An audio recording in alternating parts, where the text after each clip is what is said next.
What's up, DAW Nation? Welcome back to another episode of Behind the DAW. And in this week's episode, we have Austin freaking Collins, also known as Au5. The king has returned, and he did not disappoint. In this week's episode, we're going to be talking about Au5's system of masterfully weaving between the art and the business side. We're also going to talk about the importance of having a story-based brand or making story-based art. We're also going to talk about walking into your power and following your intuition when creating your music and doing it with confidence. And finally, we're going to take all those topics and bring them all together and show how all of them applied in Au5 making his latest EP, Earthwave. Which, by the way, with a little bit of convincing, we got Au5 to give us a free sample pack from one of the songs from Earthwave. It's called Heat. Sounds like this.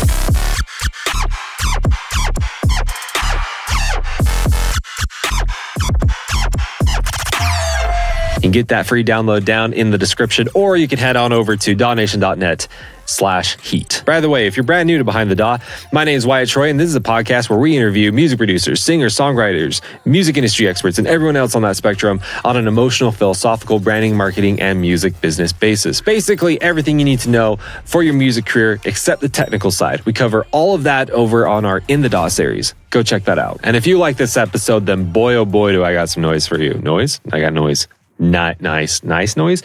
What am I trying to say? News. I have news for you. Au5, the guy that we did the podcast with, has a full sound design masterclass. It is his definitive flagship sound design masterclass where he's going to teach you his sound design system. We actually talk about it a lot in this episode. Stay tuned for that. But this is where you can learn how to make an unlimited amount of sounds, rhythms, textures, basses, blasters, leads, anything that you can think of. It's the same system that he has used for his entire music career for the last 15 years. He's released over 200 songs with this system. So if you're interested in something like that, go ahead and check the link down in the description or head on over to dawnation.net/School of Bass. But DAW Nation, with all that out of the way, let's go behind the DAW with Au5.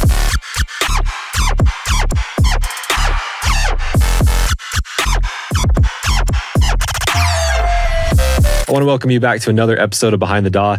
And in this episode, it's been a very long-awaited episode. It's been several years since we've had him on the show. Mr. Au5 is back in the show. How you doing today, man? What's up, man? I'm doing very well. Quite tired, pretty exhausted from a lot of busy stuff this week, but I feel good, and it's really nice to be back on here too. So thanks for having me. Absolutely, dude. You have had a busy week. You're about to have an EP come out with Ophelia, and we're absolutely going to talk about that a little bit later. But before we get to that, before we go down those rabbit holes, Mr. 5, what is one of the worst decisions that you've made for your music career? I will say probably thinking too much about it. Thinking too much about if I'm doing the right thing, what I should do, who I should be listening to. Because I think as artists, really, like, we are the core, we are the source of the art, of the expression. Like, it's supposed to be something that is authentic and unique to us.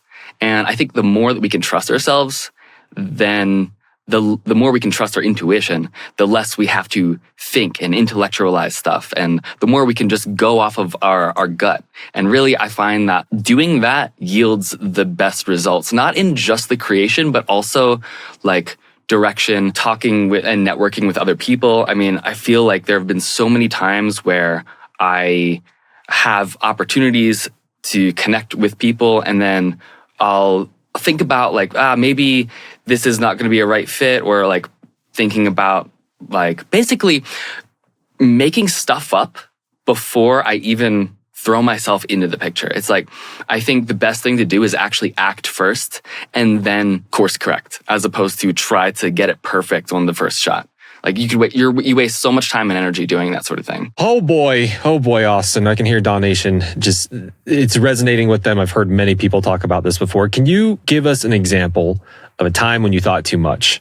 You should have acted, you should have just went for it. And can you give us a time when you didn't think too much and you went for it as soon as it came to you and it worked out really, really well? I'll give a broad example. Getting advice from people who aren't actually artists, from people who don't actually understand and see you, but rather see you as an asset or something. People like management teams and labels are ones that that are prone to this and that you'll find resistance against often. And also sometimes show promoters too. For instance, back in the day, I was, and I've always been pretty diverse with the highly technical and heavy music and the really like melodic and emotional stuff. And I've always kind of blend those together and found ways to intertwine them. But about a decade ago, there was not really that kind of middle ground that is common now. Like melodic bass was much more of a niche thing. Color bass was not even a term that was coined yet. That made it tough for me, especially as a growing touring artist, to find shows. There were not a lot of talent buyers who were confident in or really understood what I had to, what I was expressing through my music. And one of the things I ran into was I kind of had to I was posed with a choice. Like, what route am I going to take? Am I going to do this melodic stuff, like more housey, trancey music? Or am I going to do the hard, heavy dubstep? Because if I'm both, then to them, I'm really neither. I can't really be trusted that I can pull a crowd because there was not a defined audience for what I was doing at the time. The answer was really simple. Like, I do this for a reason because I love both, and this is my taste. This is my style, and I know that if I just choose one, I'm gonna be resentful. I'm gonna be frustrated that I can't bring the whole scope of my inner world into the outer world. So I just said, you know what? Screw it. I'm not going to choose a side. I'm just going to keep doing my thing. And if I'm not playing shows, then that's fine. I'm going to put my energy elsewhere. And that's what I did. And inevitably, I think it worked in my favor in the end. It's been a slower burn probably than it would have been. That could have very well been something that boxed me into a corner or pigeonholed me if I let it. I'm kind of having an existential crisis right now, just thinking about what my life would have been like if you didn't do that. If you would have caved to what what we call the business side, if you would have caved to that and just followed this logically makes sense, this is the business side, I'm just going to pick a route and I'm just going to stick with it and I'm not going to fuse these two together. Oh my gosh, how much worse off our industry and our culture would be if Au5 didn't do that. Like, I can't even I think a lot of the value that I've brought has had to do with kind of being the outcast for the time being, and in ways still, but just kind of trusting that path and trusting what I love doing and creating what I love creating. And yeah, it has been lucrative. And I think those kind of external pressures, you'll get that from labels too. You pitch a song to a bunch of labels and they don't take it, and they may be more specific. Some may be more specific of why not than others. Often it's pretty general, just like this isn't really what we're going for, but we're still open to hearing what you have to pitch. Over time, especially, can really erode like an artist. And an artist needs to be sensitive in order to kind of pull the subtlety, the subtle energies from the ether to create something that's real and profound. And that sensitivity also makes you prone to criticism and critique. And especially if it's a label or someone or an entity that you look up to that is criticizing or rejecting you in any way, you need to not be affected by that. But it's like, okay, how do you be resilient without like numbing yourself from that kind of criticism or sensitivity, while still being open, like while still being sensitive and still being an artist that can create authentically without these external pressures like diluting you. And this is why we have you on the show. This is why I've been anticipating this for so long. That was a fantastic answer, Austin. And Donation, make sure to stay all the way to the end, because at the end, we're actually going to be asking Austin the opposite to that question, which is what is one of the best decisions that he has made for his music career. Okay, you just opened a whole can of worms. We're not planning to talk about this. We're absolutely going to talk about this now. But at the core of what you were just discussing, right? If we kind of we see all the smoke, and I think what you just brought up was smoke. But if we follow the smoke back to the core, back to the fire, the actual where the tension resides is, in my mind at least, and maybe this is still smoke, or maybe we are at the fire, but in my mind it is, here is this art that you want to create. Here is this journey you want to take people on, this thing that you want to bring to fruition, that you feel it's intuitive, it's in your soul, and you feel this driving force to create this whatever this is, this art, right?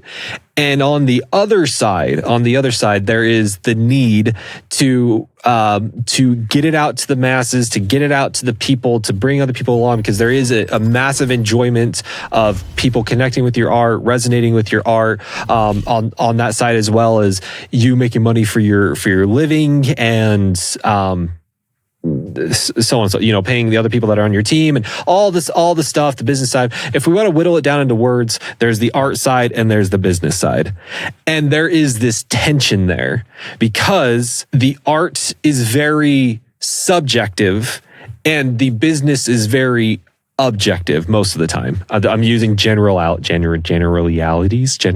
Austin, help me out.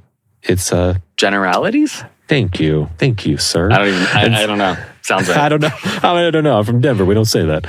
And so it would be unwise for us to say, just pick one or the other. Just always make creative decisions or always make business decisions, right? There's plenty of instances that we can bring up where people just go hard on the business side and their music is soulless. Their brand is soulless. It is not like, it's like eating fast food, right? And then we can go clear to the other side. I don't know what is the consequence of going so far into the creative realm that you don't, there's no business, so you don't find a following, you don't make a living, is that, you see what I'm saying? Yeah. You're ungrounded. You completely detach from earth, and you're your own disconnected, essentially. You're in your own world entirely. And that can also be a dangerous place to be as well. Yeah. And I feel very qualified for asking you this question, because we have been working together for, when was the first In The DAW? 2017. That was almost 10 years ago. Don't tell anybody. Don't say that out loud. That makes us sound way older than we actually are. But for the last 10 years, I've seen you masterfully weave in between the creative and the business. You know what I mean? Like, you're the whole reason DAW Nation has courses, because you took the leap of faith. You know what I mean? So clearly you're willing to wander into the business realm. You know what I mean? And so I feel like you are a very qualified source to talk about this balance of art and business and marketing. And anyways, that was a very long bridge to get to the, how do you balance those two? How do you masterfully play the creative and play the businessman? Yeah, it's a great question. This is something, I'm going to be honest about it, I'm still figuring that out too. And I think through that process of figuring it out, like, it's also a personal thing to me. This is not just specific to my career, but also personal life. And what I mean by that is, for instance, I think ultimately how to bridge the two is finding some kind of system that works for you and your temperament and your tendencies and the things that you like doing and that fulfill you. Systematize that in a way that does not degrade or diminish what is true and authentic to you, but packages it in a way that is more understandable and accessible and can translate easier to an audience. Because ultimately, the business of music is, I believe, in the connection between the artist and the audience, because you're providing value, you're providing a service to the masses. And so it's transactional at that point. So the better that you can do that, the more you can get your name out there, but also it's not just like blind promotion, just pushing or force feeding stuff on people. You want to make people feel like they've discovered something that is special, something that resonates with them. On one end, you can look at like what's trending, and you can try to like emulate and predict what people want. You can kind of be like, I want this kind of audience, and then try to make stuff to gravitate that. I think that doing that is really no better than just kind of like an exercise. I think the real way is to give yourself permission and time and space to explore that which you really, really like and really resonates with you, that you know is the core of you and your fulfillment in your art. And then I think once you have like a solid set of values, or like a manifesto that you can return to, and it's like, this doesn't feel like it's distracting me or making me, it doesn't feel like an obligation. This feels like it's aligning me more with who I am and what I'm doing. Then you have a foundation to build a system on top of, because then you have something that you can use to reflect on and think like, okay, I'm going to take these other ideas that could potentially bridge my art with the masses and see if that aligns with your values or your manifesto. And if so, then I'd say, yeah, you're on the right track there, because you're not removing anything that's true to you or authentic to you. You said something. You said something so well, and I don't think I wrote down what you actually said, but I wrote down what I heard, okay? And what I wrote down was the system. You said the S word. I'm so proud of you. We love the S word here. The system that allows you to connect your art to other people is what we call business. That's what I heard. And that is insane, because if we say the word business, if we say the word marketing to our community, oh my gosh, it's like pulling teeth. It is the grossest, nastiest, sleaziest thing that you can say in our community. But when you put it like that, it is the system that allows you to connect your art to other people. That takes so much steam out of the kettle. That takes so much fire out of the fireplace, my guy. Like, it is. Oh, that was beautiful. That will be my first tattoo when you come. We can go get that, okay? That would be great.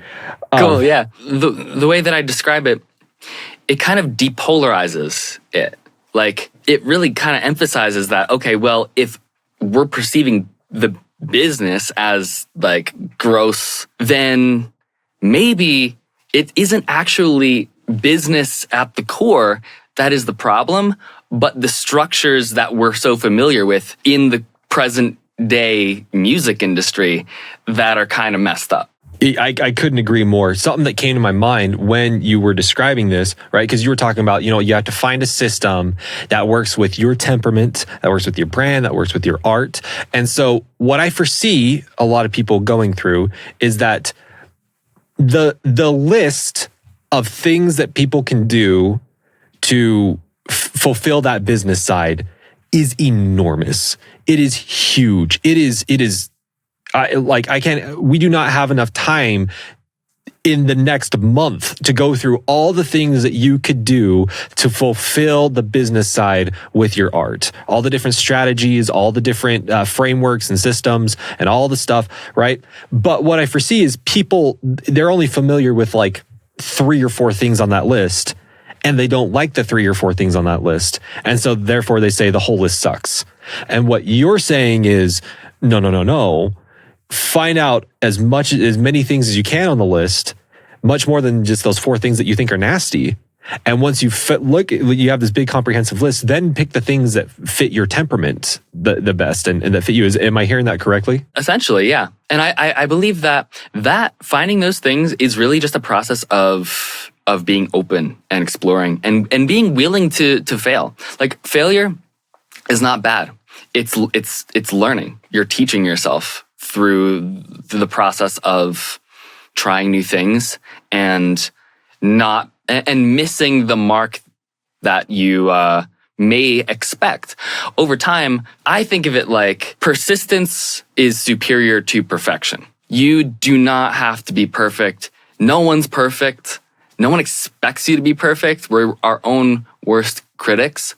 And the only way that you can actually know what is the best and healthiest and most authentic to you is by being imperfect and exploring different avenues, different styles, different brands, different like people and teams living in different places, new software, new, trying new plugins, or even doing the complete opposite, like throwing yourself into something that forces you to get out of your comfort zone a little bit. Because I find that like when you're in a routine over and over, if you're in the same place and same studio, or like you're doing the same routine over and over every day, we inevitably box ourselves in. It makes it harder to be open to creative ideas. I find when I'm traveling, or if I'm like sleep deprived, or like, if I'm kind of on the fringe of my comfort zone, that's when I find myself making more bold creative decisions and going with it.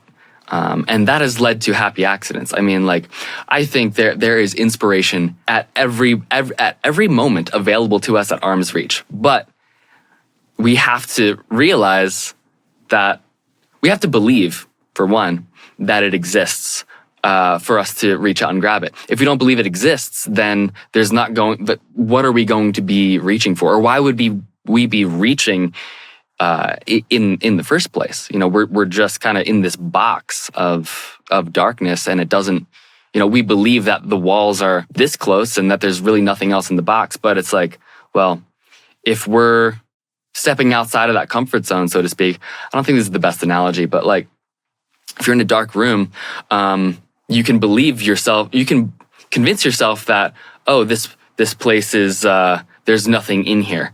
Or it's smaller than it actually is, and I shouldn't walk around because I might bump into something. But actually, for one, you're probably not going to get hurt if you're in a dark room.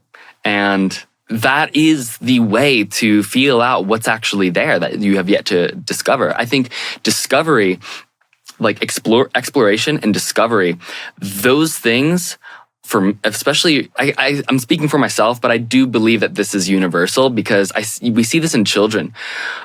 Children are inherently creative and explorative, and they have fun and find fulfillment in trying things out. Exploration and discovery, I think, is inherent in the human psyche, and it's something that we kind of get either shamed or feared out of us through judgments or traumatic experiences. And that can really prevent us from seeing that there are possibilities there that we're not taking because of subconscious resistances, traumas, or shame that we haven't like processed or allowed ourselves to overcome in order to trust ourselves in the ways that we need to really be creative and to really just be healthy and fulfilled psychologically. In the spirit of talking about exploration and trying new things, especially things that are very intriguing to you, this reminds me of clear back in 2019. We were in Hatch, Utah, you and I, and we were filming the Serum Masterclass. And we took a break. We were eating some steaks. It was lovely. And we started having a conversation about potentially moving the Au5 brand into more of a story-based brand. There's a main character, there's a world, there's a story, there's conflict, there's an antagonist, and so on and so forth, right? And you seemed thrilled with it. That has been slow kicking in your mind. We've had many conversations about that over the year. I'm not dropping any lore bombs. I'm not spoiling anything right now, so everyone just, calm down. But I think this applies with what you were just talking about because, and I think this would be very, very good. Here is this concept that you were intrigued with. that you saw that something inside of you, there was a spark, right? Ooh, a story. How would I apply that? What would that look like? What would that sound like? Can you give us more information to that? Because I think this is a nice, real hard example of here's this thing that you were intrigued by and that you were exploring and you didn't fear it, but you've moved into it. Yeah, totally. Yeah, you bringing that up really got me thinking about like, what could be the, I guess, fictional mythos around what Au5 is. I mean, it's a mystery to me, and it has been, but so is life, and so is just living, And basically, I think that got me thinking about how different is real life than like a mythological story. Like if Au5 had if there was a book that was written about the main character of whatever is in the Au5 world, what would that look like? That really got me thinking for a while, for several years and counting.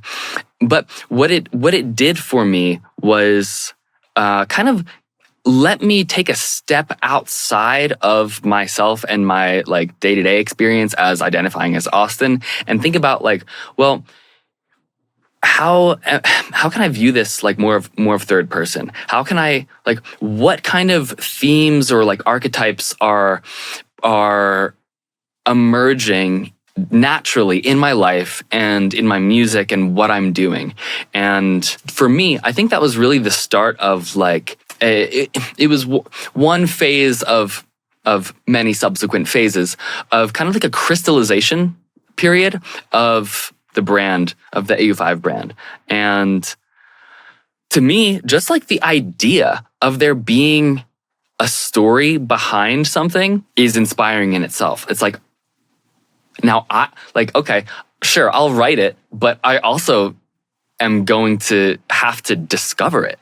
And for me, like exploring different concepts that I gravitate towards already, like sci-fi stuff, mythological stuff, esoteric stuff, I'm realizing like, whoa, I'm already like exploring these kind of things in my own life. I'm already integrating these things in my own personal life. It kind of created a space, a mental space for me to get a little more grandiose or dramatic or even potentially a little delusional about who I am and what I'm doing and my purpose here.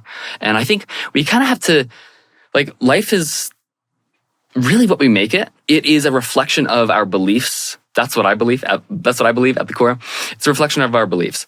And I don't think it's a harmful thing to entertain. Maybe we are more mystical or supernatural than what society makes us believe or impresses upon us. Through that process, I have been writing a story, and it has been informing a lot of the music that I've been making, particularly over the past year with Earthwave, which is the EP that I'm about to... It will have been out by the time this podcast is released. But yeah, that is something that I don't think I would have leaned into so far, into like this lore, into this world building that was created without your prompts of what is the Au5 story? Or is there a myth behind this?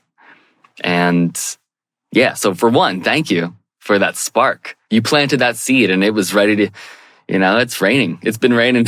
We got an entire Au5 forest going on now from that one seed. As you were talking and explaining your intrigue with that concept of basically, what do we call this? Having a story-based brand. I hate watering it down to that finite of a term, but having story-based art, is that better? I think that's a fair way to describe it. Yeah.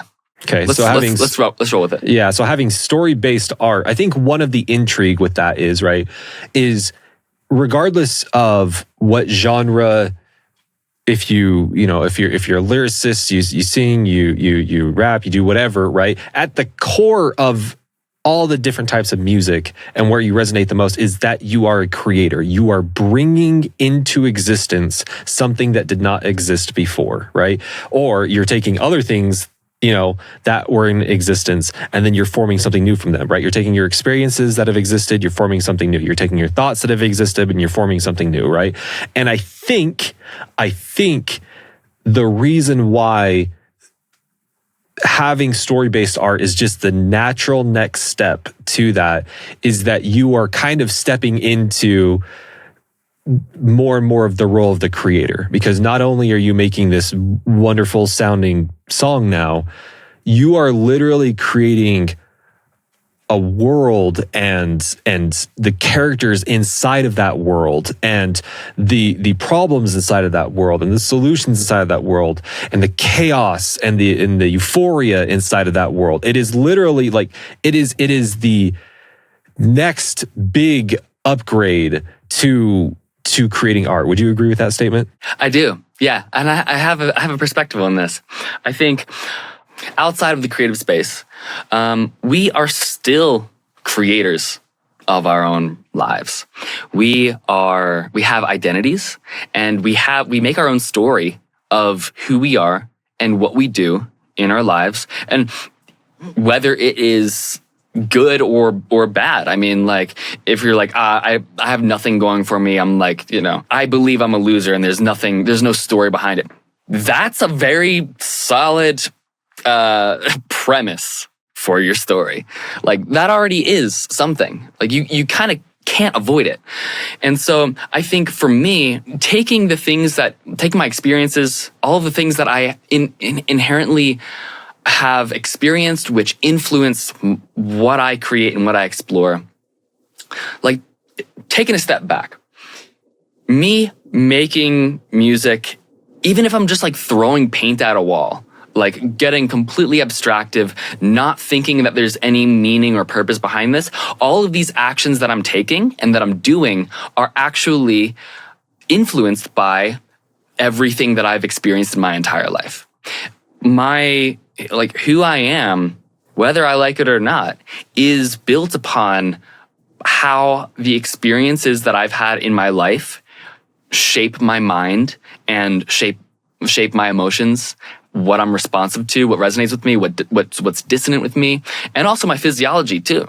Because the decisions that we make in our physical bodies, change the form of it. You can get more methodical with that, and you can make something that's abstract and then retroactively try to make sense of it. And for me, I've done that for pretty much all of my music. I find that going into producing with too much of an intention, kind of like going back to what we were saying about like marketing and business, if we're too focused on a specific goal, we're actually going to find more resistance. And I think the authenticity actually comes from thinking less and feeling more. And feeling more could just be making random sounds, just doing some sound design, but being receptive to the natural chaos that arises, to be inspired by that. And then when we take a step back, when we're done with that, we take a step back, we have this structure, whether it be a song or a sound or an image or a story that we can derive meaning from. So it sounds like I'm getting tangential, but what I'm trying to loop back to is when we've created a lot of things, when we've explored a lot of things, that inherently is a reflection of our own life and our own experiences. And we can derive meaning from that in hindsight. With deriving that meaning, we can turn that into a story. We can glorify that and make that into something. We can give it more meaning than what we see on the surface.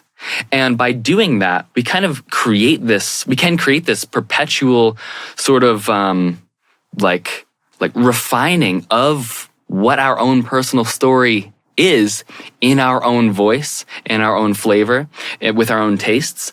And for me, creating, even if I'm like this Au5 mythos story, this world that I've been creating, it's dynamic. It is constantly changing as I'm constantly changing, exploring new things, wanting to like bring this into the mix. This feels more resonant with like what I've been vibing with, removing some things that don't feel like are relevant to me anymore. But regardless, I have this feeling this mental world that is dynamic and evolving, but it has an energy now because I've been cultivating it. I've been focusing, revering it internally. And that has created a mental space that I can go to, kind of it's like a sanctuary for me, in a sense that I can return to, that I can continue to draw inspiration from. In a sense, it's kind of like a reflection of like, there's a parallel between that and also like what we were talking about with like having like a manifesto or like an ethos that you can come back to. That becomes the foundation on the emotional level that you can use to springboard new ideas from. And I think for me, having that mental world that I've been building, even if it's not explicitly like written out and publicized, it grounds me. The big punchline with everything that you just said is that even though creating these worlds, creating these big stories within your music is probably one of the most satisfying artistic things that you can do, the big punchline is it is one of the best business things that you could ever do. That is one of that is very rarely do you come across something like that, where it is this thing that absolutely satisfies both sides, right? Because on the creative side, when you have a world, a universe that you are creating, the creative potential is like dang near infinite. How many rabbit holes can you go down if you create your own world, right? You can talk about the origin of the world. You can just throw people right into this huge conflict that you don't know what's going on. You can jump forward thousands of years. You can go to a different planet. It doesn't even have to be a planet. It could be a realm. There's just like, it is endless the possibilities that you can do. And on the business side, oh my gosh, as far as on a marketing side, marketing something like that is so much easier than marketing one-off singles, right? When you have a consistent story that you are saying, right? Imagine, if you will, this came to me when we were talking. Imagine, if you will, if you and I went to a movie, okay? We went to a movie, and instead of the movie telling a coherent story, every 10 seconds, it just shifted images. And the images were somewhat the same, but they were just different. With the images, there's like voices, but the voices change all the time. There's the sentences aren't really coherent. You could tell like there's some similarities between the stuff, but at the end, it was just like this barrage of all these somewhat similar images and somewhat similar dialogue. And you're like, the frick was that? That was so much. Now contrast that with actually going to a movie. There's a consistent story that's being told. There's a consistent dialogue. There's a beginning, middle, end. There's all the stuff that comes with the story. You tell me what is more intriguing. Obviously, the movie. I understand. I can hear people in the comments, but Wyatt, music is different. Music is different. It can be fine taken in these like little slices and it have a life of its own. And I absolutely agree. Clearly, that's what Mr. Five has been doing here his entire career, right? For the most part, obviously, I would argue that there's far more consistency in your music than in most, like, as far as the story wise. But anyways, I say all that to say, it is one of the best things that you can do for the business side. It is one of the best things that you can do for the art side. I am interested, Austin, in, I know you're not ready to say stuff. The people would love just a little, wet the whistle just a little bit. Is there anything that you feel comfortable with saying about the Au5 story? Even just the smallest little example. The key or the hint is in the name Au5. We're going to have conspiracy theories in the EDM production Reddit for the next month, my guy. Oh my goodness. What is it? Is it a character? Is it a story? Is it a world? Is it a language? Is it a religion? Are you starting a religion? Are we starting cults here, Austin? What's going on? I'll give one other hint. I've always been someone interested and intrigued in both science and spirituality throughout my life. I think that they have been... It's funny. I think we see so much like they're opposing forces, contradictions. I think that they're actually two sides of the same coin. I think that we can bridge the two, and in attempting to do so, unify so much of not just society, but also our understanding and of what reality is.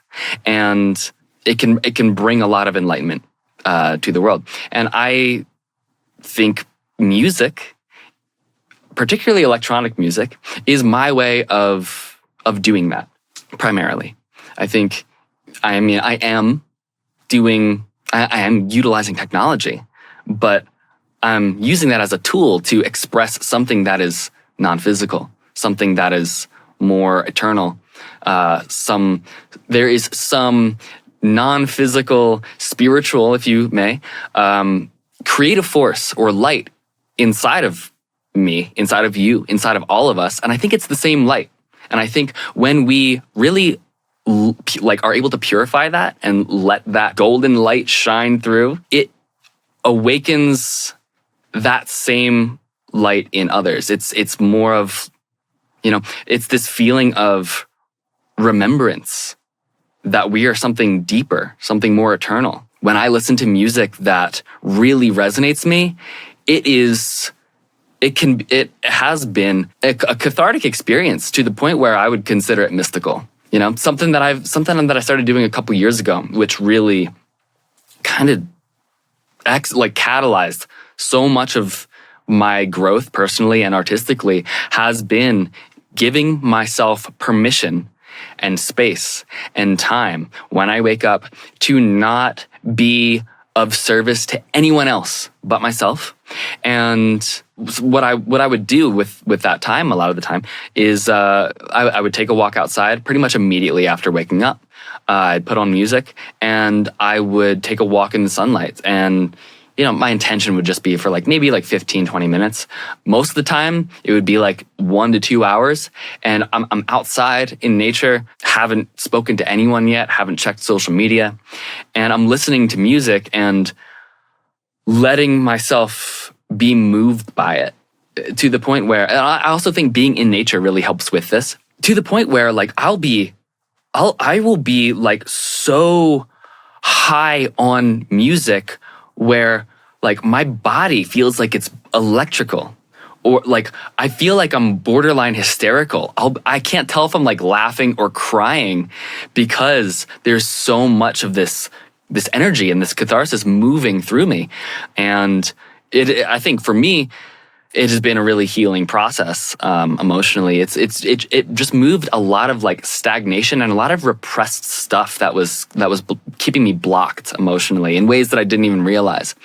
And that, I believe, is that connection with that inner light and allowing that to flow through you and shine brighter through you. Being able to create from a place like that too. Giving yourself that permission to not be influenced by what you think others want or expect of you, and really honoring the power that you have and the freedom that you have and the feelings that you have to inform you where to go and what to do. You're going to continue to cultivate and amplify your intuition. And I find that every time that I've listened to that, in spite of what I may intellectualized, or what I may have intellectually thought was best, or what others may have thought was best for me, the more I just listened to that intuition and went with it, I have always been rewarded overcoming those challenges in ways that I never would have expected. To the point where I feel like crazy synchronicities would start to happen. Someone would message me at the perfect right time, or I don't know, I almost feel like I'm becoming more in tune and more unified with the universe around me. I think mystical stuff can really start to happen when you are able to trust yourself, trust that what you're feeling is valid, not try to diminish that or make it into something else or what you think you should do. Really just getting back in touch with yourself, giving yourself that permission and that space to get back in touch with yourself and feel and express unabashedly, delusionally if you need to. Sometimes it gets to that point, but I think as long as you're not hurting others, you're in the clear, and it's your right to do so. I think it's actually a service to yourself and to the entire world by doing that. I think the most brilliant and paradigm shifting and life-changing discoveries and inventions have been someone crazy, quote unquote, enough to trust themselves and their intuition in that process. And since doing that, I find that the music that I've been creating feels less, it feels more unquestionable to myself. I love this. And it actually, at that point, doesn't matter what other people think about it. I think the more you can connect with yourself through the creative process, the more other people who are open to what you have to say, what you have to express, are going to find that same connection in themselves. It may not even have to be like an explicit story, like this is a story about, I don't know, like heartbreak, and like other people can relate to that. It could be something abstract, but I think if it's genuinely coming from a place where you feel like you're connecting with yourself, it will resonate that same feeling and effect in other people too. As I've sit here and listened to you describe that, paying attention to your intuition, being true to your intuition, and how that manifests itself into not just art, but into your relationships, your everything that's around you. I do wonder if that absolutely has to be part of the Au5 special sauce. And here's what I mean by that. I've made a joke about this before, and I say it again jokingly, but I kind of don't say it jokingly. You're the kind of guy that could literally make a song of you monotone, no background music, completely a cappella, saying the ABCs. And you could release it next Friday, and I swear that everyone would comment on it and be like, "Au5's a wizard. He's a genius. You are just that kind of person, right? You were like the kid in school that no matter what you said, everyone laughed. You are that kind of guy, but with music. It doesn't matter what you create, what genre you are. There is just something special about you, and I have to wonder if that." If the quality that you were talking about, which is you are true to your intuition, you listen, you are very, you're not selling out, you're so connected to yourself and what you want to create, and that attracts people, and that obviously will manifest into your art, which is why so many people love your art. Am I on the right path? Is this fair to say? I would like to think so. I believe so. I'll take it. Okay. Okay. Cool. It sounds logical to me. Yeah. I mean, that's like a cheat code, dude. That is a straight up cheat code. And yet that is going to be one of the hardest things in the world for the people that are listening to implement, because that comes with a huge price. That comes with a huge price. I do think we need to clarify, though, you listening to your intuition does not mean that you are unreasonable. That does not mean you are not willing to take feedback from other people. It is not saying that you are not willing to discuss things or change your mind or to revisit topics and stuff like that. I think the best way to say it is you make decisions based off very pure energy, right? You were trying not to make decisions from fear. That lifestyle, dude, that comes at a pretty high cost. I mean, would you agree? I mean, it's something you got to be ever vigilante, not vigilante, vigilant, that you have to be very vigilant about, correct? Yeah, man. It requires a lot of courage, sometimes a delusional belief in oneself. But what do you have to lose? Like, okay, on a logical level, sure, you can lose time or money trying to, giving yourself permission to do all these crazy things. I think it requires a lot of self-work and self-honesty to decondition yourself from what you think is actually the best thing for you. You're not ever going to know what that is until you start listening to yourself and exploring that and finding that out for yourself. I think so often we don't even realize how much we are being influenced by external voices and influences, and how we think that those are our own beliefs, or we may be confusing that with intuition. Reactivity and fear and all of these things that like make us feel, I guess, like alert or focused or like tight, that's not intuition. That is the ego protecting itself. I think for me, one of the biggest things has been to actually embrace the wanderer archetype, the wanderer, the lone wolf. I grew up an only child, and and very introverted too. I'm much more socially adept than I used to be, but still, I love and value being alone and having space to myself. And I know for a lot of people that is something that is uncomfortable, but that like that stillness, that emptiness, that void. Space is not empty. It's full of pure potential. There's nothing manifested in there yet, but when you allow yourself to have space and silence, not interacting with people, turning off the noise, going back to the primordial nothing or emptiness, that is where the things that are below the surface inside of us get the opportunity to emerge. It's like if you're out if you're outside, better example, if you're if it just snowed and it's really sunny and you're outside and you're snowblind, you come back inside, you can't see anything. But that doesn't mean you're actually blind, and that doesn't mean that there's nothing in there. If you walk into a dark room, you feel like you can't see anything and you feel lost. That may induce a fear response, in the same way that us like isolating socially may also bring up these uncomfortable feelings that are inside of us. We need to distract ourselves. We need to connect with people. All of those things are very important, but they become much sweeter and much more real and valuable when we actually do let ourselves acclimate to the emptiness, to that darkness. Because if you're in the darkness long enough, light will eventually emerge. Metaphorically and also literally too, like perceptively. Our eyes will adjust and we will begin to see things that we otherwise weren't able to see before. And that metaphor, I think, translates to really find yourself. You need to cut the noise out, or you need to make a routine, or find opportunities, or just cut out little moments in your life to have that silence, to have that noiseless space.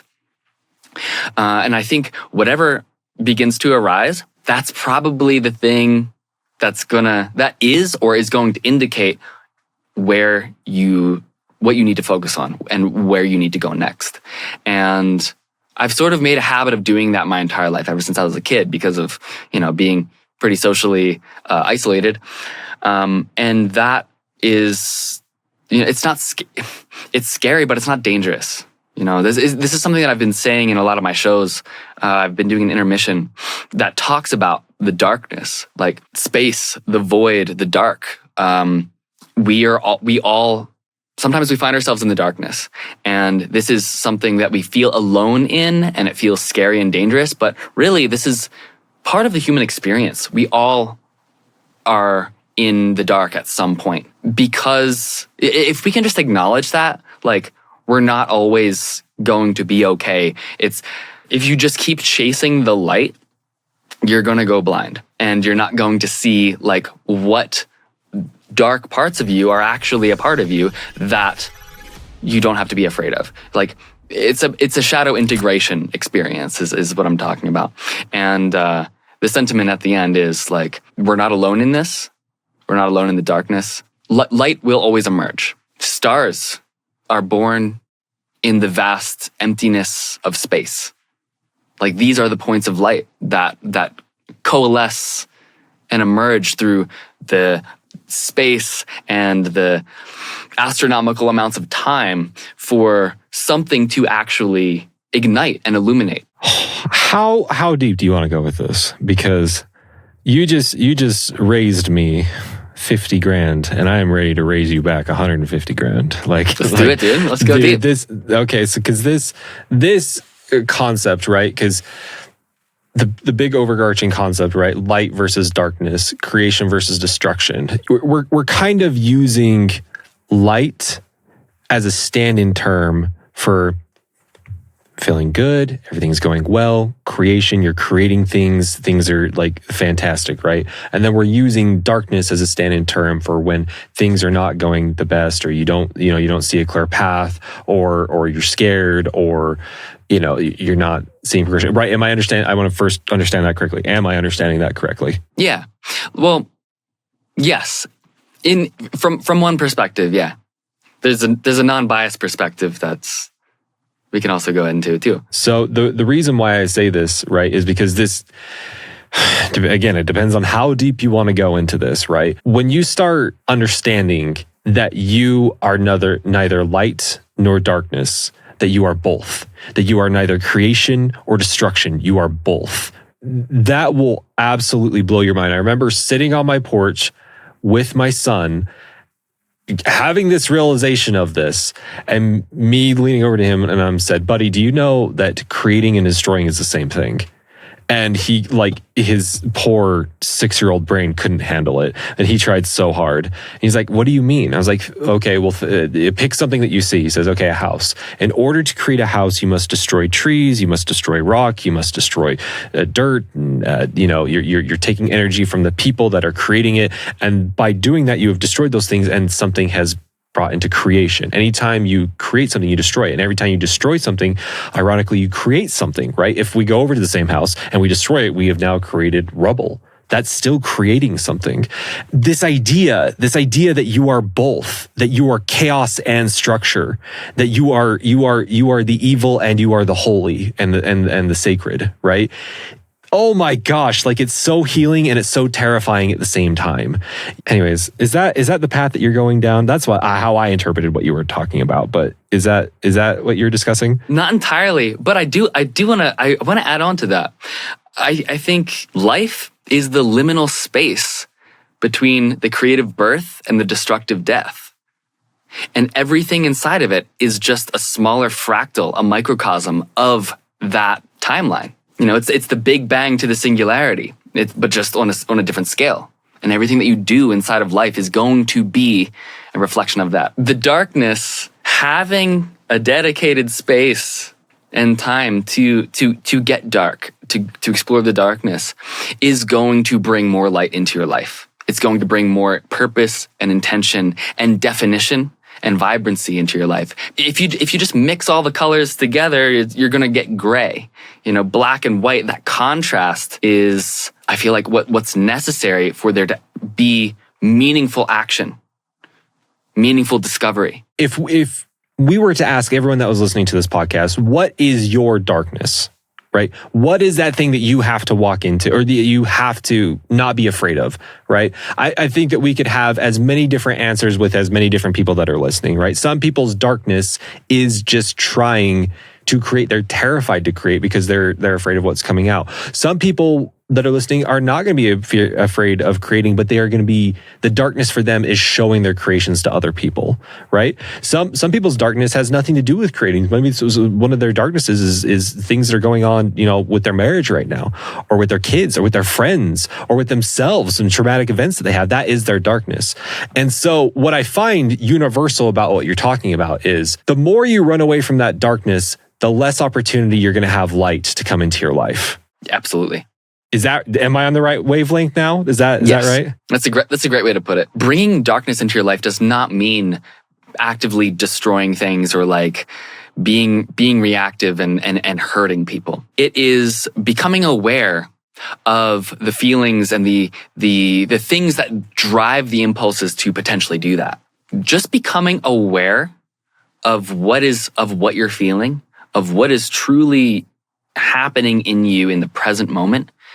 That is the ticket to choice, because without having that self-awareness, we are at the mercy of unconscious reactivity.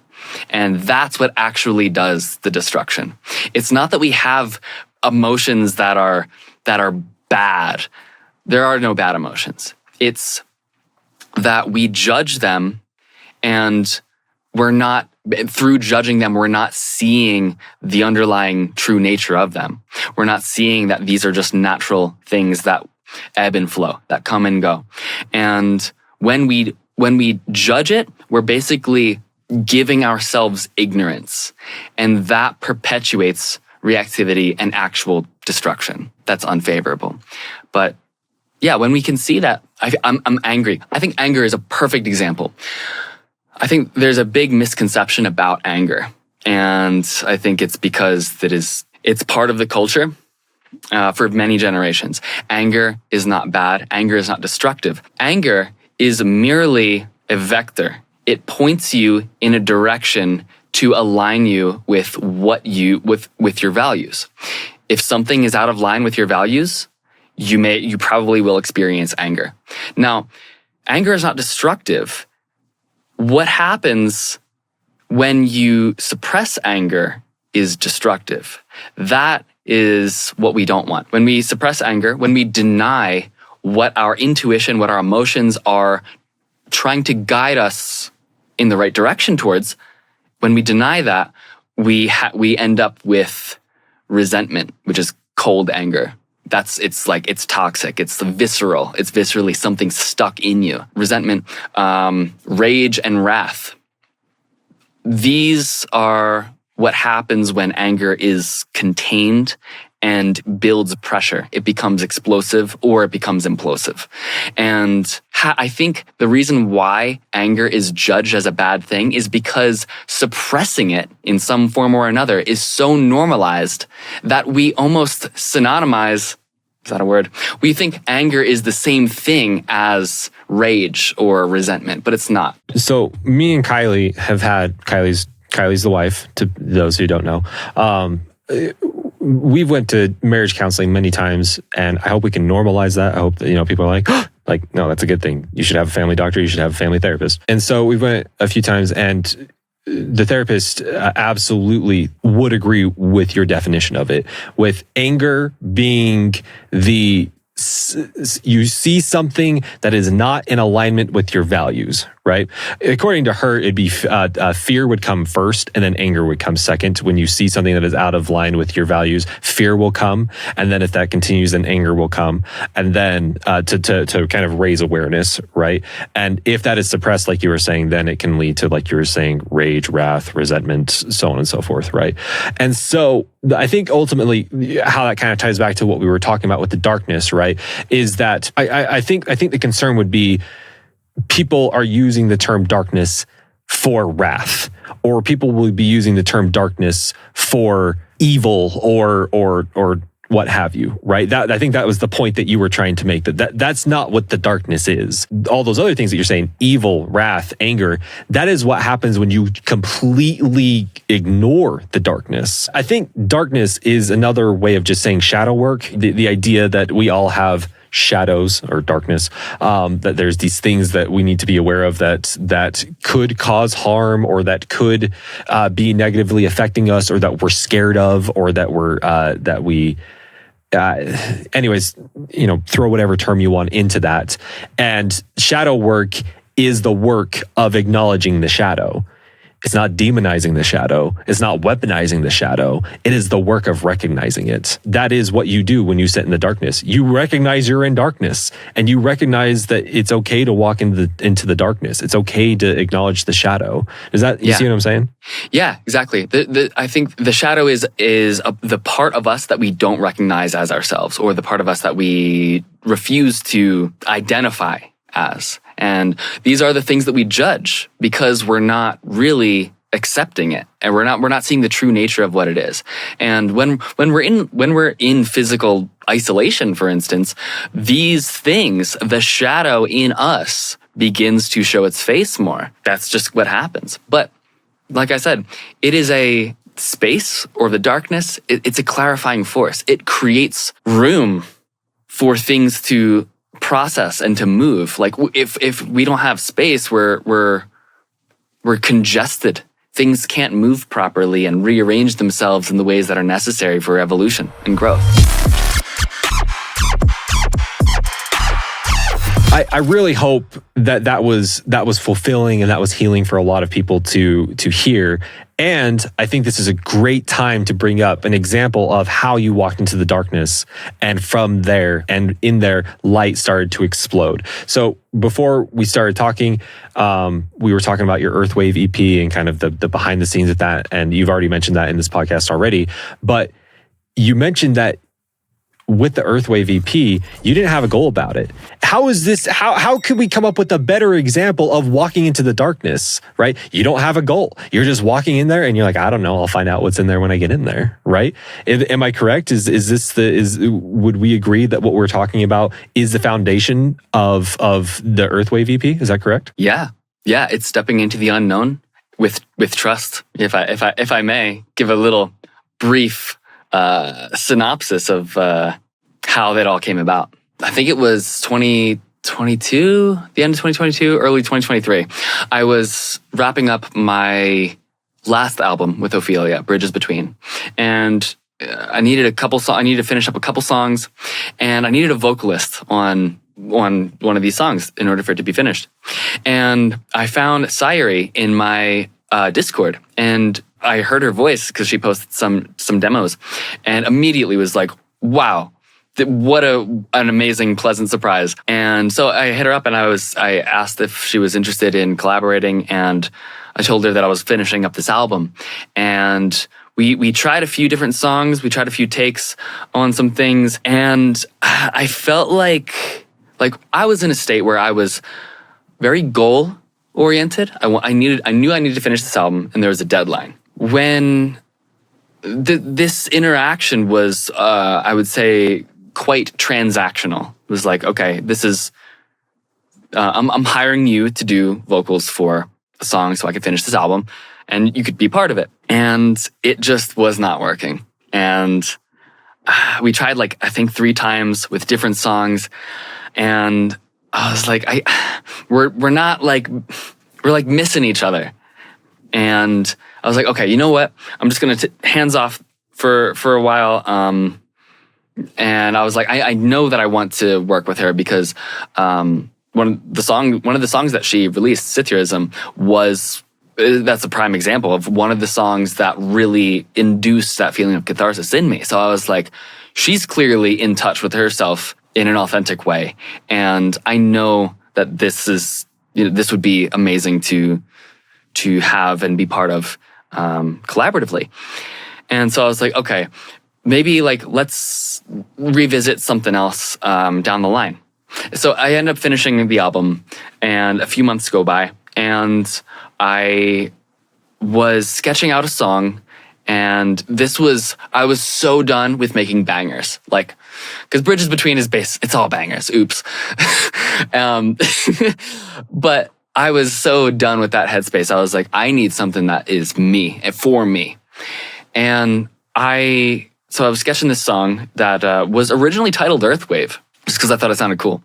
And I sent it over to her, and it was it basically is the song that became Paradigm. The first intro verse and the instrumental part of the intro and the verse was still in the original song. And also I have you can see the inception of that in the School of Bass.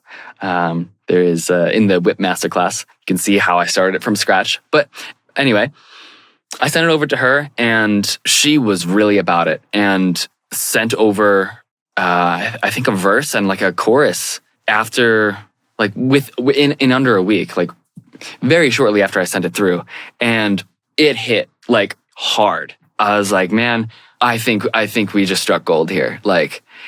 And that process was completely birthed out of not wanting anything to do with business. All of the stuff that I was doing to complete Bridges Between and having it released on Ophelia, I was like, you know what? No, this is just for me now.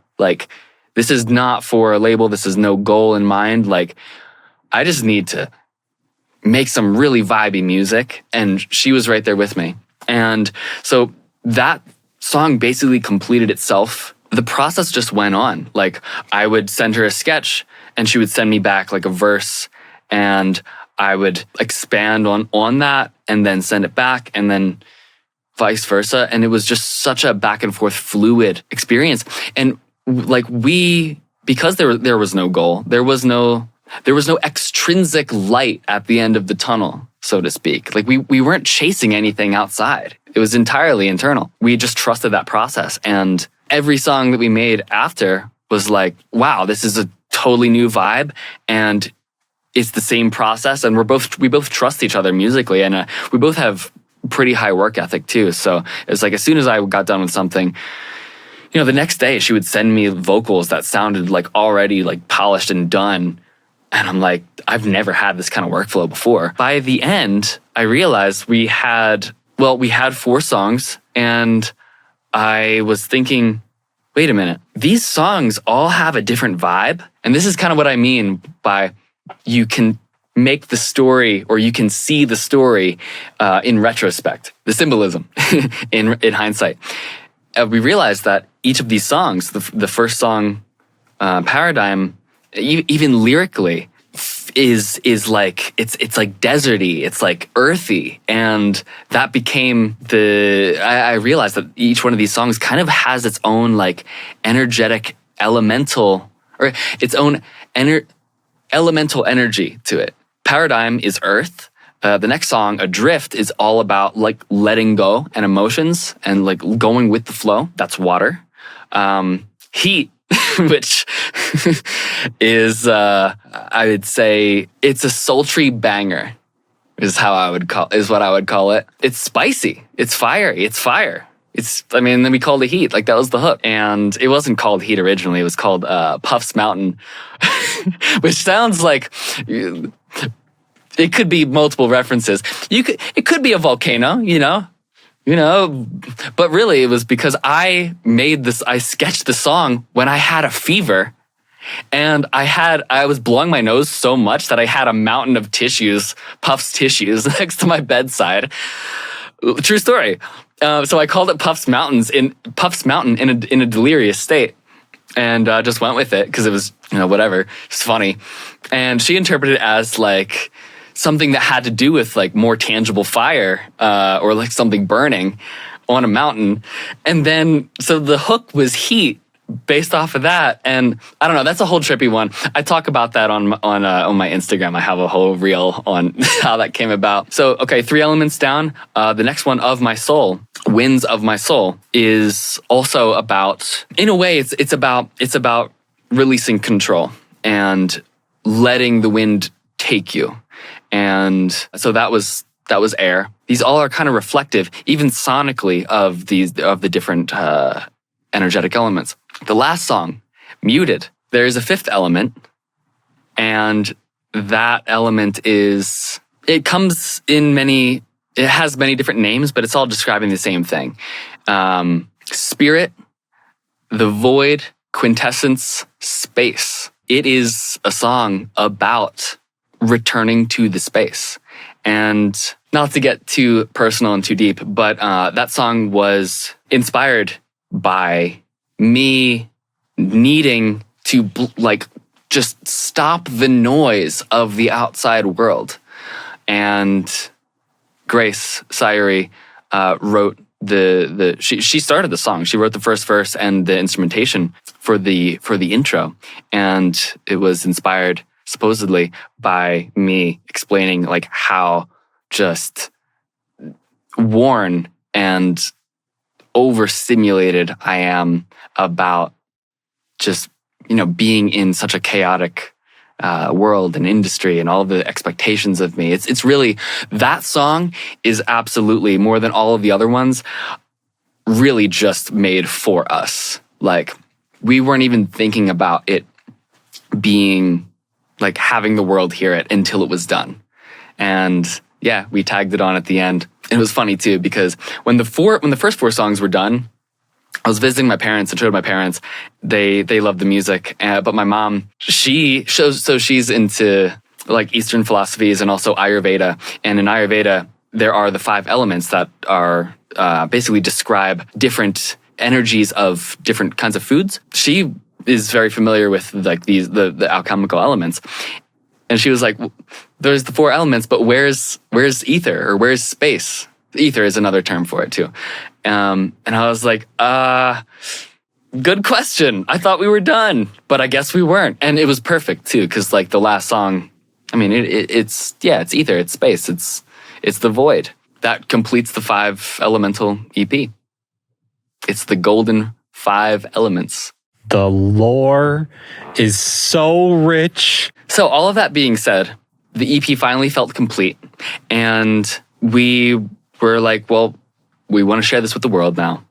And it feels like just such a beautiful story. We wrote all the songs chronologically. It's some of the most, I think, cohesive and authentic music that I've ever personally written. we were originally thinking of self-releasing it. I thought we were going to self-release it, but turns out because of Bridges Between, in the agreement that we signed, they basically suggested, they were like, hey, we would love to have, we would love to get first dibs on any music that you want to put out. So if we can have a listen before releasing it to see if it's something that we're interested in, then yeah, that would be cool. And so I was like, okay, may as well shoot the shot. We'll pitch it to Ophelia. They've been great. They've been cool. And I was pretty clear. I was like, well, here's the EP. Here's the story. These are the 5 songs. I'm down to release it with you guys, but it needs to remain exactly as is. We has to have all the 5 songs there. No alterations. I really needed to honor this creation that we made together that came from an authentic place. And I think I was like, if there's going to be any suggestions or tweaks to the image, to the vision, that I'd rather just self-release it and, pitch them some other music. But they took it in full form, unadulterated. And ironically, I didn't even realize this until they accepted it. I was like, this is so funny. I originally started interacting, collaborating with Sayuri because I wanted to finish the album that was going to be released on Ophelia, Bridges Between. And it just became a full circle moment where we had no goal or intention to release it on Ophelia, and it ended up being released on there without any alterations either. It remained pure. There are things that you can't predict, but that you just have to trust your intuition with. And for me, I didn't know where it was going to go, but I knew that it was the right way. And it led me to exactly the thing that I originally wanted in the first place. I don't think we could have come up with a better idea if we tried, of taking all the summation of everything that we've talked about up to this point of the episode and having a very tangible example of that. Literally everything that we've talked about this far, right? You listening to your intuition, creating, walking into the darkness. What else? Having a story-based brand / piece of art, basically all the things that we have, masterfully wandering in between the art and the business. And here we are with this very tangible, very successful piece of art, which is the Earthwave EP, which incorporates everything that we've been talking about so far. Can we agree with that? Yeah, it does. We couldn't have planned that if we tried, dude. See, that's what I'm saying, dude. You just follow the feeling, pull that thread, and we find, oh wow, there's so much more coherency and meaning in the journey than we thought in hindsight. Is there anything else that you want to say about the EP? It's beautiful. Some might say gorgeous. We can't stay up on the mountain forever. We have to eventually move back down. And I know that there is a significant portion of people that are listening to this that want some insight into School-Based 2.0. And oh boy, do we have a lot to tell you eventually. Probably not right now. We want to update you and confirm that it is real, it is happening. It also occurs to me that there is a lot of people that are listening to this that don't know what the school base is, right? And this is, I have this pitch down, dude. I could say this tired, exhausted, with the half alive, being tortured. I could say this thing, right? The school base is Au5's masterclass, his sound design masterclass, his flagship sound design masterclass, where he teaches you how to make an unlimited amount of sounds, rhythms, textures, basses, blasters, leads, anything that you could ever think of. It's a sound design system that he has used for the last 15 years. He's used it on over 200 songs. We have had the school bass ever since 2019. It's went through various different renditions. We've updated it here and there. But the big thing that we've been teasing, that we've been working towards, is the school bass 2.0, right? And people have been asking about it. I don't even know the first time we started talking about it, like maybe 2021, 2022, right? We've been cooking on this for a long time, right? Updating it, making it better. What can you tell Daw Nation about the School-Based 2.0? School-Based 2.0 is going to be much more comprehensive, not only in techniques, but also in knowledge. It is going to be covering the the building blocks or the science of sound, where we understand sound signal processing on a fundamental level. This is something basically more akin to an actual audio engineering, or more so a traditional course that you would find in a school. Having that foundation is really going to allow me to explain much more complex concepts, not just more complex concepts technologically through the techniques that I discovered.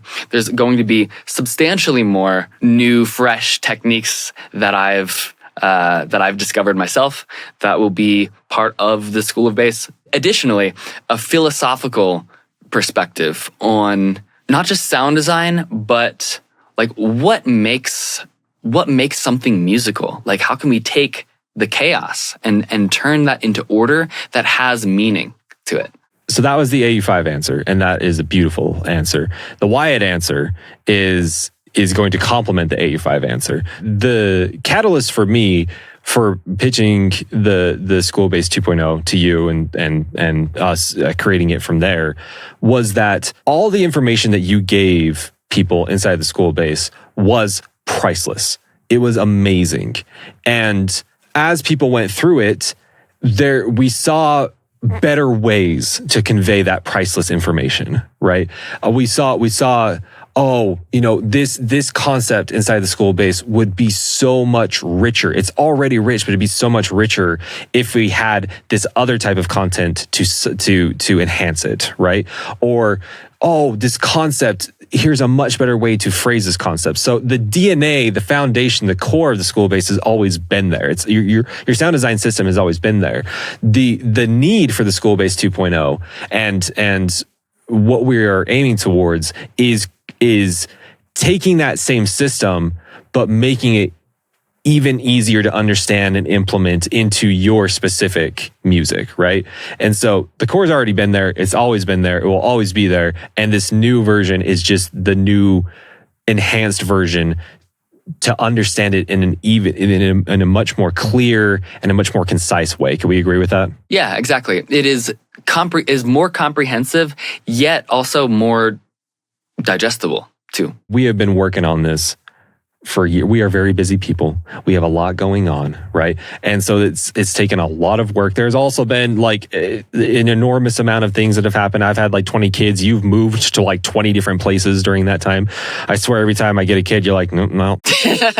New house. The School Bass 2.0, we still don't have a definitive release date to it, but we do have an update. We do have an update to the current School of Bass. What is that update called, my guy? The update is the School of Bass 1.5. That's right. And what is included in there? The School of Bass 1.5 has updated lessons on all of the previous techniques, as well as a handful of new lessons, new techniques that I have been discovering myself over the past, 7 or so years. New camera that I'm filming on, much higher fidelity screen recording, and audio quality too. Descriptions of each of the courses, so it's a lot easier to understand what the module is about, and also be able to take notes and reference it, and a ton of downloadable content that pairs with each lesson. Though that definition absolutely describes it, it doesn't even begin to describe it. So the 1.5 update is everything that he just said and more. Like, it's incredible. And if I may be so, if I could toot my own horn here,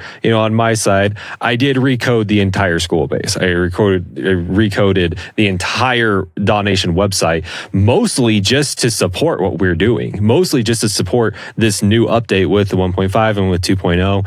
If people already have the School Bass, if they bought the School Bass, it's been the same thing as it's always been. You buy it once and you get all the updates. If you've already bought the School Bass, the 1.5 update will automatically be applied to you. By the way, by the time this episode comes out, it'll be live. So if you're listening to this, you have access to the 1.5 update. And then eventually when 2.0 comes out, hopefully this year, Austin, So it's this year? It's on the table. But when that comes out, then if you bought the School Pace 1.0, I guess is what we're calling it now, it'll just be an automatic update or an automatic upgrade to that. There's a grandfathering in. So if you're stoked about this, you want to hop in on it, of course, there are links down in the description, or you can head on over to dawgnation.net/schoolbase. What is an unpopular, controversial opinion that you have about the music industry? That you need to be young to be successful or to be relevant. Such a misconception. Such a misconception, dude. I mean, look at us. We're in our early 50s and we're crushing it. That's a joke. Don't think that we're 50, guys. Stop it. There are kids in their 20s who feel like they're already like past ripe. It comes down to your spirit. It's like, do you have the childlike spirit? That's all. That's what you need. You know, stay in touch with that. Let go of the things that don't serve you and move into what excites you. That's the key. You could be like 90, and if you're still feeling that, you're killing it, and you can still kill it. Man, I feel like I'm really just getting started with this. Like, I feel like for right now, I'm really discovering what it is that I'm trying to say and what the whole purpose of all this is. And I'm 32. I'm going to be 33 in a couple months. And it's like, dude, I feel more aligned than I have in my early 20s. What's one of the most useless things you spent money on for your music career? I hate saying this. Planar magnetic headphones. I know they're super hi-fi, whatever. Dude, nah. HD 650s, been rocking these for 11 years. They're great. They're like 400 and they sound great. Yeah. Didn't need to upgrade. So the opposite of that is, what's one of the best things you spent money on for your music career? Basically a PR agent for social media in China. As of last year, I am, according to, I forget what their chart is, I'm way more famous in China than I am in America. I think last year I charted 28 most popular EDM artists in the country. Okay, I misunderstood what you were saying. Now I understand. So a PR, so someone that's pushing your music in China. For some reason, I thought you meant a social media manager. No, you're talking about someone that is pushing your music in China. I wish I had the specific term, the specific name of the role. But basically, yeah, he is like translating a lot of my posts and building engagement and pushing my music on the Chinese social media platforms. And it has been incredibly lucrative. And I've played 2 festivals and like a sold out, headlined a sold out show in China, I think of about like 2,000 people. It's another world out there, man.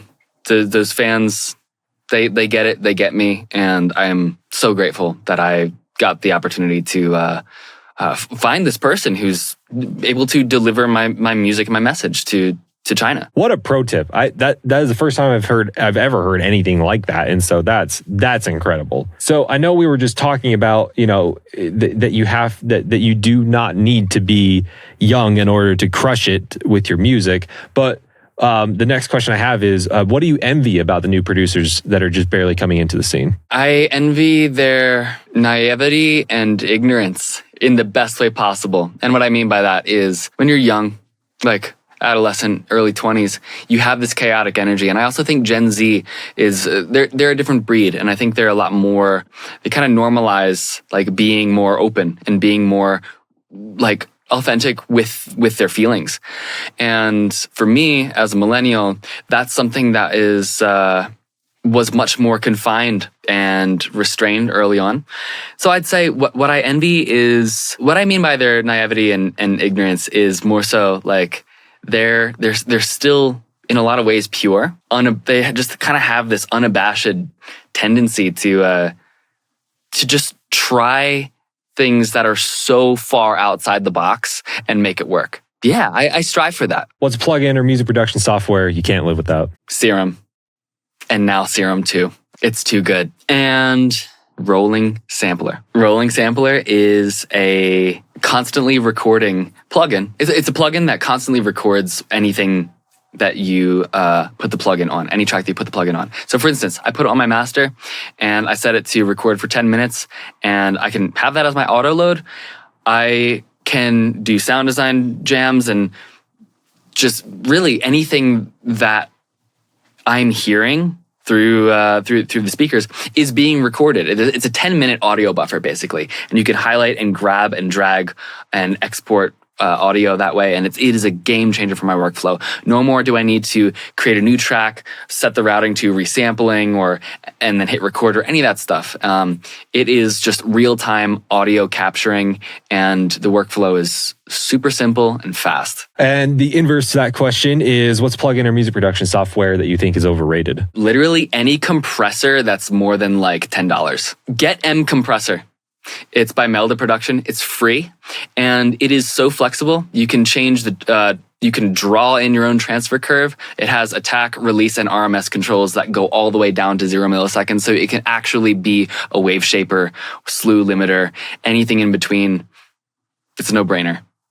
Don't waste your money on these like hardware emulation compressor things. I mean, hey, maybe in non-electronic music, there's a place for that, or it's sentimental for you. But in my opinion, I never use any of that stuff. Are we gonna split the music production community in half by that? Hear me out.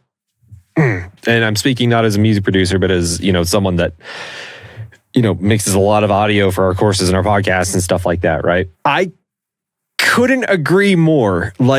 And maybe you're right. Maybe because we're in the EDM scene, we are just so the analog emulation stuff is just, if it creates any type of effect, it is so minimal that it's basically useless. That's how I feel about it. Oh, Austin, are we gonna get excommunicated from the EDM church? Oh no. Is this blasphemy to say it out loud? Because I do think it's overrated. I really do. In fact, I literally just redid my entire vocal processing chain for the podcast and everything, and I removed all of the emulating old compressors, and I'm like, why does it sound better? Did I just not know how to use them properly? It just sounds cleaner now, which is exactly the opposite of what they do. They make them sound dirtier and more distorted and saturated and whatnot. And I'm like, wow, this actually sounds a lot better the way that I have it now. You see, are we gonna? Oh, Austin, oh. Here's my hot take on this. We have people that are more technical. We have people that are less technical, more creative, more vibey. And it's a spectrum. Sometimes a plugin feels right to you. Sometimes it's just the way the interface looks feels right to you. I'm not throwing shade on anyone that feels like this is something that they like doing and helps them in some way, measurable, quantifiable or not. I just want to bring awareness to how easy it is for plugin companies to overcharge something and overhype it and take your money for no practical benefit on your end, is what I mean. I'm positive there has to be some exceptions to what we're talking about right now, but by and large, some $100 compressor that has a super unique feature that is super practical and super useful and blah, blah, blah, blah, blah. And I have to leave room for that. But for the most part, absolutely. Absolutely. That was very controversial, and I'm very excited to see how that explodes in the industry. That was good. Bonus question, bonus round. Not planning this, shooting from the hip right now. What is one feature that you wish is inside of Ableton? You're like, come on, guys, why isn't this in here? I'm still using Live 11, so I feel like I'm the dinosaur now. So basically, Melodyne in the audio editor. If we could have a pitch, basically a pitch tracked envelope that we can adjust and adjust the tuning of. I know that it's in Reason and it's the DAW Reason, and it works phenomenally. But just having a native pitch. Even if it's just monophonic for vocals and stuff, having a pitch editor that tracks the pitch of the vocal, so you can do things pitch correction, vocal pitch correction without using any third-party plugins would be amazing. Isn't one of those in Logic as well? Doesn't that exist in Logic? Possibly. I have not. I stopped at Logic 9, so I don't know. I'm pretty sure there is, but you're absolutely right. I really hope that comes because Melodyne's great. We love Melodyne. Melodyne's it's a good old boy. The more steps that you put into your workflow process, the more brain calories it takes. And so if you just had something native, that's awesome. And then if it's really nasty and you need the more heavy lifting stuff, then we can bring out Melodyne. Well, Austin, we have wandered through the wilderness with you, and it has been such a lovely little journey. We've talked about a whole variety of things. I'm not going to go and rename all of them, but that has led us all the way here to the end, where we have to fulfill our promise. You know, we already know one of your worst decisions for your music career, but what is one of the best decisions that you've made for your music career? I think the most important decision that I've made in my music career, for my music career, has been believing that I have inherent value and thus continuing to make what I want at the end of the day. That's how it started. I heard electronic music for the first time and I needed more. I heard things in my head and that I wanted to hear more vividly. So I explored and experimented and ended up creating what I hear in my head. And it's fulfilling to me, man. Like that was really the core of it. And I think that's really the end of it too. One of the first things I said at the beginning of the podcast after you answered your first question is I shudder to think about what the world would be like if you didn't do that. If you would have accepted that fear, or if you would have caved to what other people would think, like how much worse, not just our community, but the world in general, that has been affected by your music would be. We wouldn't be doing what you and I are doing right now. The music that you've created wouldn't have changed the lives that it did. I think that's a fantastic answer. I am so glad you did it. I'm so glad you didn't give up. I'm so glad you persevered. I'm so glad that you leaned into it, even if at times it was uncomfortable. So 10 out of 10, Mr. AU5, AU10, 10 out of 10. Good. Anything else you want to say before we end? For those of you listening, you guys have inherent value and so much to bring to the world that's just under the surface, just waiting for you. And I believe in you, and you can believe in yourself too. You got this. DAW Nation, listen to me. Say it with me. Say it slowly. Say it correctly. There is a link down in the description, that's right, of a free sample pack from AU5. That's correct. That's absolutely right. You can go to dawnation.net/heat and download it there, or again, click the link down in the description. And what else are we going to say? You know what I'm going to say. If you like this episode, then you're going to love the School of Bass. Again, it's his definitive sound design masterclass. Go ahead and check that out down in the description. It's so freaking hard to say. Or head on over to dawnation.net/School of Bass. And if you really enjoyed this episode, please, I beg you, tell people, tell someone. You see someone, say something. Go leave us a review. I forgot to mention this in other podcast episodes. You can leave us a review on Apple Music, on Spotify. You can leave comments on episodes inside of Spotify. You can leave comments on the episodes on YouTube. Anything. Just let us know if you like this. Go tag us in an Instagram story. I would love to see that. Leave a comment. Do whatever you need to. We'd love to hear from you over there. DAW Nation, it's like almost midnight, and I'm an old man, and I gotta go to bed. Also, fun fact, by the time this came out, the day before, I had my vasectomy. I don't know how to end these things. Peace.